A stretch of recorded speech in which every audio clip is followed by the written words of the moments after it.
pendapatannya akan lebih besar, sehingga kita dapat memilih rumah yang sesuai dengan kemampuan kita. Artinya berdua lebih bagus daripada bersatu.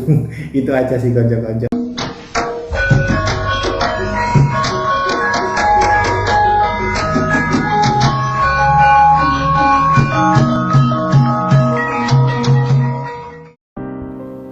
Serambi, berjarak, ruang dan jalan, membagi pelita luar dalam, berdebu tak luput disapu, membekas tapak sepanjang hasta. Kisah yang berawal di sini, senyum bertabur, mekar bahagia, pedih mengaduk, campur derita, dan ujung berakhir di sini. Hilir mudik, silih berganti, jari menghitung tanpa jeda, waktu berputar enggan kembali, hentak langkah berjamak makna, pernah terbesit atau mengira Serambi itu teras, jalan 1000 kisah. Halo konco-konco, gimana kabarnya? Selalu sehat ya? Ketemu Cak Mul Box dan jangan bosen-bosen ya, Cak Mul muncul terus. Hari ini Cak Mul mau bahas sedikit tentang properti. Kemarin Cak Mul ini baca-baca di kompas.id tanggal 1 Oktober ini, yaitu ada headline-nya milenial kian sulit gapai rumah impian. Mungkin untuk rumah impian, rumah tapak ya di sini kawasan, khususnya kawasan perkotaan. Di sini sedikit dijelaskan kalau dengan kondisi UMP, kita ngomong skupnya Jabodetabek ya. Jadi rata-rata mereka yang bekerja di Jakarta kota itu harus menempuh jarak sekitar 20 sampai 50 km jauhnya. Karena apa? Karena untuk mendapatkan rumah yang sesuai dengan kapasitas KPR, mereka itu bisa mendapatkan rumah jauh di Jakarta, yaitu di satelitnya kota Jakarta, kawasan Bodetabek itu sendiri sih. Di sini dengan asumsi pendapatan UMP sekitar, kalau Jakarta sih sekitar 4,4 sekian lah juta per bulan. Artinya apa di sini? Ketika pendapatan mereka 4,4 juta, kita mau pendapatan minimum ya, itu digunakan untuk mencicil rumah, itu yang bisa digunakan sekitar kurang lebih 1,5 juta per bulan.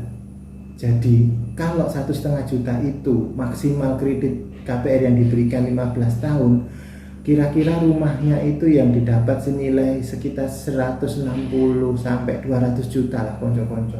Harga rumah di bawah 200 juta itu kalau di Jakarta sudah nggak ada, dan di Bodetabek pun itu sangat-sangat jauh. Kalau tipe-tipe 36 sih yang benar-benar lumayan jauh itu konco-konco, kalau Cak Mul bayangin ya lokasinya.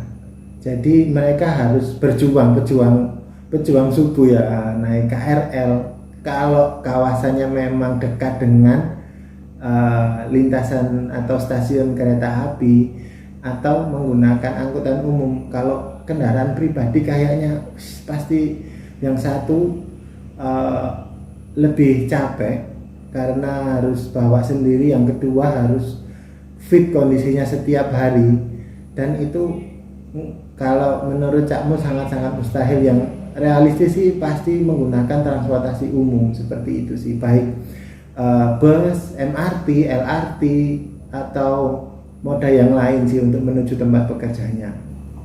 Di sini Cak Mul baca kalau berdasarkan indeks harga properti residensial Bank Indonesia 10 tahun terakhir ini, bahwa rumah tipe kecil di kawasan Jabodetabek itu mengalami peningkatan harga ya sekitar 6,47%. Sementara untuk rumah sedang itu tipe 36 sampai 70 itu kenaikan harganya 4,45% per tahun. Artinya apa? Kawasan satelit kota Jakarta ini juga perkembangan harganya atau peningkatan harganya sangat cepat per tahunnya.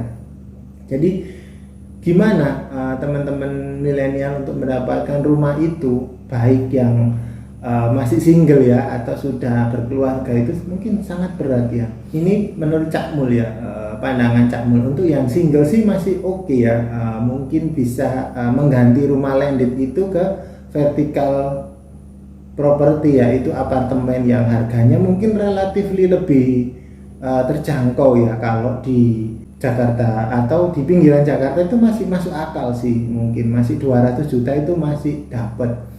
Yang jelas kita harus mempunyai aset di sini konco-konco, karena aset itu lambat laun tidak semakin murah harganya, maka malah semakin meningkat, dan itu sebagai investasi kita untuk jangka panjang ya.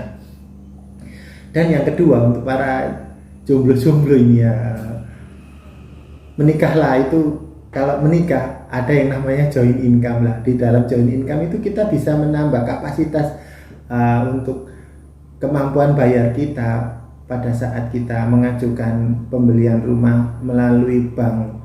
Dengan joint income itu pendapatannya akan lebih besar, sehingga kita dapat memilih rumah yang sesuai dengan kemampuan kita. Artinya berdua lebih bagus daripada bersatu. Itu aja sih konco-konco. Tapi yang jelas dari joint income itu kita bisa mendapatkan rumah yang relatif minimal besar ya, dan layak huni, atau pilihannya dekat dengan tempat kita bekerja. Tapi kalau konco-konco mau jeli, kondisi sekarang ini beda, dimana di 1,5 tahun kita terdampak pandemi ini, kecenderungan properti itu harganya stuck yang pertama. Yang kedua, banyak suplai properti di sini, terutama rumah second. Artinya pasti ada koreksi harga meskipun tidak terlalu bagus lah. Sekarang ini saatnya untuk konco-konco membeli rumah atau investasi properti. Itu sih yang jadi masukan Cak Mul. Kemudian pada saat pandemi ini, keberlangsungan bekerja langsung dari kantor itu mungkin 50-50 ya. Artinya kita bisa kombinasi bekerja dari rumah atau di kantor. Pandemi ini adalah peluang untuk mendapatkan rumah menurut Cak Mul ya, teman-teman.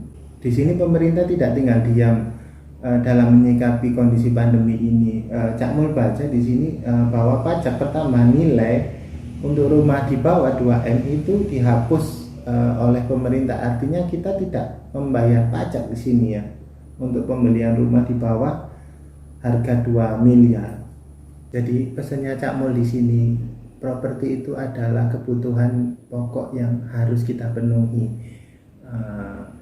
Bagaimana kita menyikapi kondisi seperti ini ya, jawaban ada pada kita sendiri. Apakah mau mulai membeli sekarang atau kita tunggu nanti dengan catatan semakin tahun pasti harganya semakin naik. Gitu aja dari Cak Mul tentang menyikapi harga rumah yang semakin tinggi, dan bagaimana kaum milenial sudah sangat-sangat sulit mendapatkan rumah yang berada di dekat kawasan perkotaan. Terima kasih dan sukses selalu.